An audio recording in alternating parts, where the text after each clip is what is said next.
اب سائنسدان جو مرضی کوشش کرتے رہے، جھٹلاتے رہے، ایک وقت آئے گا کہ سائنس مان جائے گی سورج بھی چل رہا ہے، چاند بھی چل رہا ہے، زمین بھی چل رہی ہے، ہر چیز اپنے مدار میں گھوم رہی ہے۔ اگر سائنس ابھی عارضی طور پر اس مقام پہ نہیں پہنچی تو آج کے علماء کا یہ کردار نہیں ہونا چاہیے کہ سائنس کے مطابق قرآن کی تشریح کرنا شروع کر دیں۔ قرآن کی ایک اپنی سائنس ہے، مسلمانوں کی ایک اپنی نظریہ اور سائنس ہے۔ مسلمان اس بات کے قائل ہیں انسان کی زندگی 1000 برس بھی تھی، 950 برس نوح کی قرآن میں موجود ہے، سینکڑوں برس زندہ رہتے رہے، اور صرف اسی پر بس نہیں، سائنس اور اسلام کا قرآن کا سب سے بڑا تصادم تو یہاں پہ آج بھی موجود ہے۔ کیا هل أتى على الإنسان حين من الدهر لم يكن شيئا مذكورا۔ سبحان اللہ، اللہ تعالیٰ نے بھی قدرت کی کرشمے جب بیان کیے، انسان کی تخلیق کو جب بیان کیا، سائنسدانوں کو بھی اللہ تعالیٰ نے ایک چیلنج دی ہے۔ اس آیت کے اوپر کبھی آپ غور کریں نا، اللہ تعالیٰ نے یہاں پہ یہ دعویٰ کیا ہے میں رب وہ ہوں جو عدم سے وجود بخشتا ہوں۔ آپ صرف اس ایک جملے کی گہرائی کو سمجھ لیں، آپ کو حقیقت سمجھ آ جائے گی۔ رب کون ہے؟ جو عدم سے وجود دیتا ہے، جو لا شیء سے شیء بناتا ہے، جو معدوم چیز سے وجود عطا کرتا ہے۔ اور سائنس کیا ہے؟ سائنس موجودات کی ترتیب کا نام ہے۔ سائنس نے آج تک عدم سے کوئی چیز وجود میں لائی ہے؟ جو چیز موجود ہوتی ہے اس کو کسی مختلف حالت میں تو سائنس کے علم سے ڈھالا جا سکتا ہے، لیکن کسی شے کو عدم سے وجود لانا یہ تحلیق حقیقی ہے۔ اللہ کا یہ چیلنج ہے، جاؤ سارے سائنسدان جمع ہو جاؤ، ایک مکھی پیدا کر کے دکھا دو۔ تم کہتے ہو ہم نے جہاز بنا لیا ہے، لوہا کس نے نازل کیا؟ یہ سارے اجزاء کس نے نازل کیے؟ موجودات کو ترتیب دینا، موجودات کو مرتب کرنا، یہ تم سمجھتے ہو تخلیق ہے؟ اللہ وہ ہے جو عدم سے کائنات کو، پوری دنیا کو تخلیق کرنے والا ہے۔ میرے بھائیو، ہمیں کس قسم کا مغالطہ لگ گیا، ہم سائنس زدگی کا ایسا شکار ہو گئے۔ قرآن پاک کی چند بعض سیدھی سیدھی باتیں بتائیے۔ فرشتوں کو اللہ نے کس سے بنایا ہے؟ نور سے۔ جنوں کو کس سے بنایا ہے؟ آگ سے۔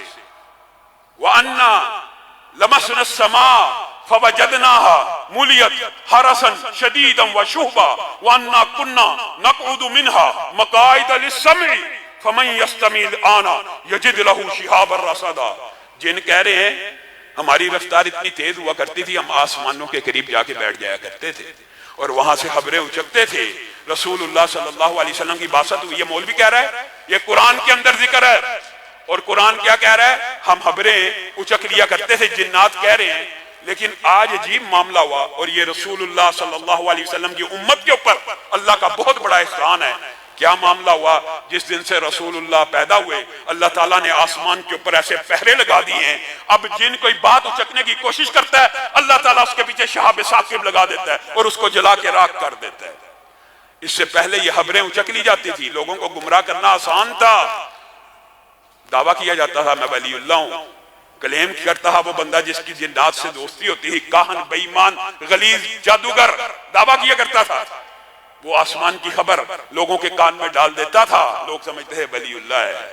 یہ کہانت ہے، جو تجھے اس طرح کی خبریں سنائے وہ کاہن تو ہو سکتا ہے، ولی اللہ نہیں ہو سکتا۔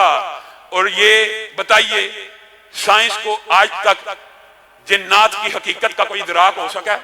نہیں ہو سکا۔ ہمارا آپ کا عقیدہ ہے جن ایک مخلوق ہے، ہر انسان کے ساتھ ایک کرین پیدا ہوا ہے، سائنس کو وہ نظر نہیں آتا۔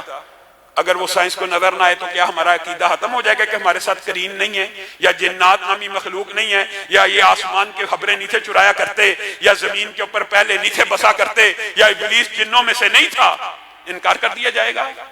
سائنس ہو سکتا ہے کب اس حقیقت کو پائے؟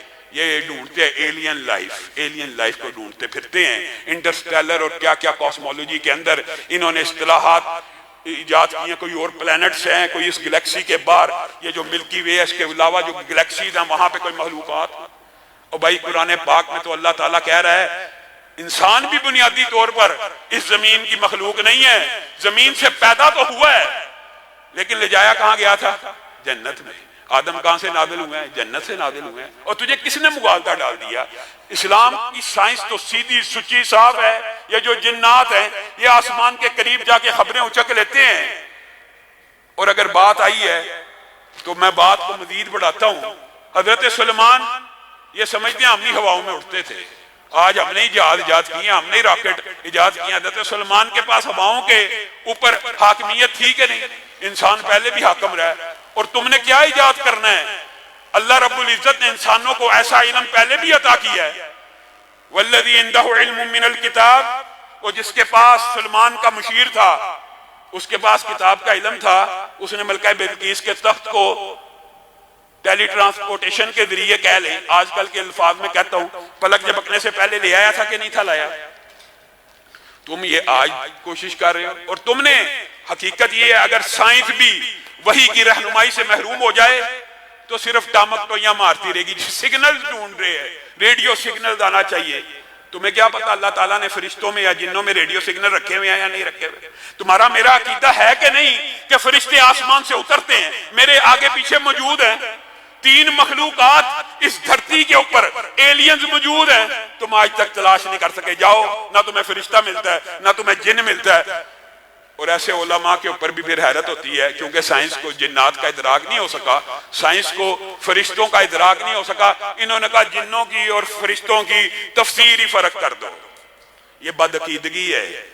اور اسی ضمن میں ایک بات میں کہنا چاہتا ہوں، سائنس جتنی مرضی ترقی کر لے، سائنس اندازے کا نام ہوتا ہے، گمان کا نام ہوتا ہے۔ ہمیں سائنس سے کوئی اعتراض نہیں، انسانی تحلیق کے ناصر ڈھونڈ رہی ہے، کاسمولوجی ڈھونڈ رہی ہے، لیکن یہ صرف اللہ ہی کی تخلیق کردہ چیزوں کو ڈھونڈ رہی ہے۔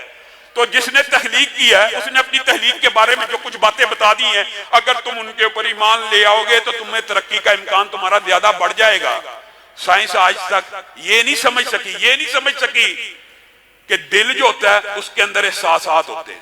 میرے بھائیو، دل اسلامی سائنس میں اسلام کی ایک سائنس ہے، اور اسلامی سائنس وحی کی سائنس ہے، اور جو وحی کی سائنس ہے وہ حتمی اور یقینی ہے۔ اللہ تعالیٰ نے قرآن پاک کے اندر دل کے بارے میں جتنی آیتیں نازل کی، آپ کبھی ان کے اوپر غور کریں۔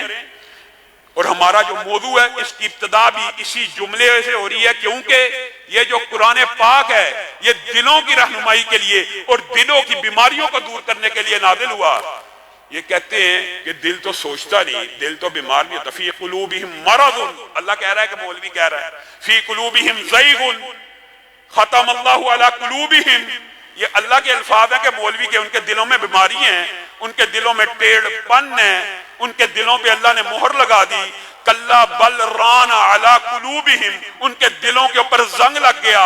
لہم قلوب لا یفقہون بہا، ان کے دل نے جو سوچتے نہیں، سمجھتے نہیں۔ تم کہتے ہو نہیں، دل کے اندر تو احساسات نہیں ہیں، دل کے اندر تو جذبات نہیں ہیں، دل کے اندر تو خیالات نہیں ہیں۔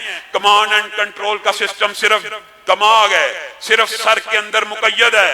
اسلام واضح ہے، اسلام سیدھا ہے، اسلام دماغ کا انکار نہیں کرتا۔ دماغ کا لفظ بھی قرآن پاک میں موجود ہے، احادیث میں بھی موجود ہے، لیکن اللہ رب العزت نے جو وحی کا علم مجھے اور تجھے عطا کیا، ڈاکٹر پتہ نہیں کتنے 100 سال بعد پہنچے تو پہنچ جائیں، نہ بھی پہنچے، اللہ نے کہہ دیا کمانڈ اینڈ کنٹرول سسٹم انسانی جسم میں 2 جگہ واقع ہیں، ایک سر میں واقع ہے اور ایک سینے میں واقع ہے۔ رب اشرح لی صدری، اللہ ہمارا سینہ کھول دے، اور اللہ ان لوگوں کا سینہ بھی کھول دے جو سائنس زدگی کا اس قدر شکار ہیں کہ اسلام کے سیدھے سچے صاف اصولوں کا بھی انکار کر دیتے ہیں۔ اللہ تو کہہ رہا ہے، اللہ کے رسول نے ایک مرتبہ یہ بھی کہہ دیا، التقوی ہاہنا، اشارہ کیا، تقوی یہاں پہ ہوتا ہے، تقوی دلوں پہ ہوتا ہے۔ دل مریض ہو جاتے ہیں، دل بیمار ہو جاتے ہیں، دل میں کجی آ جاتی ہے، دل پہ پردے پڑ جاتے ہیں۔ یہ سارے الفاظ قرآن پاک میں موجود ہیں۔ جب دل کالا، زنگ آلود، کجی، ٹیڑھ پن کا شکار ہو جاتا ہے تو اللہ تعالیٰ ان دلوں کے اوپر مہر لگا دیتے ہیں، اور ان دلوں کو پھر کبھی ہدایت نہیں ملتی۔ آپ اردو کے عام فہم محاورے میں یا زبانوں کے عام فہم محاورے میں آپ خود کبھی غور کرنا، جب کبھی آپ کو خوشی ہوگی، کبھی خوشی کے احساسات آپ اپنے سر میں محسوس نہیں کریں گے۔ اللہ کی قسم، عام فہم بات ہے، آپ خوشی کے احساسات اپنے سینے میں محسوس کریں گے، آپ غم کے احساسات اپنے سینے میں محسوس کریں گے۔ آپ کا بیٹا ایک عرصے کے بعد آئے گا، آپ اس کو گلے لگائیں گے، آپ کا سینہ مسرت اور شادمانی سے بھر جائے گا، کیونکہ احساسات کے مراکز اسلام میں دو ہیں. دماغ بھی کمانڈ اینڈ کنٹرول سسٹم کا کام سر انجام دیتا ہے. ہاتھ اٹھانے ہیں دماغ نے کہنا ہے, پلک جھپکنی ہے قدم اٹھانے ہیں. لیکن نیکی کے جذبات دل میں بھی پیدا ہوتے ہیں, برائی کے خیالات دل میں بھی پیدا ہوتے ہیں, دماغ میں بھی ہوتے ہیں. وسوسہ قرآن پاک میں کیا فی صدور الناس, کہاں پہ وسوسہ ڈالا جاتا ہے بتائیے. اور اس بات کو بھی چھوڑیے, نازل بہ الروح الامین, نازل بہ الروح الامین علی قلبک. اللہ کہہ رہا ہے جبریل امین بھی اگر قرآن کو لے کے آئے تو آپ کے قلب اطہر کے اوپر لے کے آئے. سائنس جو مرضی کہتی رہے, آج میں نے اور آپ نے یہاں سے ابتدا کرنی ہے کہ ہمارے جو دلوں کی ٹیل ہے, دلوں کی بیماری ہیں, یہ جو دلوں کی بیماریاں ہوتی ہیں یہی انسان کو برائی کی طرف لے کے جاتی ہیں. اور ان بیماریوں کا ایک ہی علاج ہے, الا بذکر اللہ تطمئن القلوب, الا بذکر اللہ تطمئن القلوب. کیا اللہ کے ذکر سے دل اطمینان نہیں پکڑتے, دل سیدھے نہیں ہوتے, دل ٹھہر نہیں جاتے, دل نیکیوں کے راستے پہ نہیں چل پڑتے, دل ہدایت کے راستوں پہ نہیں گامزن ہو جاتے؟ انشاءاللہ اسی بات کو کل یہاں سے آگے بڑھائیں گے اور قرآن پاک کی فضیلت اور ذکر الہی کے فضیلت کے حوالے سے اپنی گفتگو کو جاری رکھیں گے. سبحان ربک رب العزت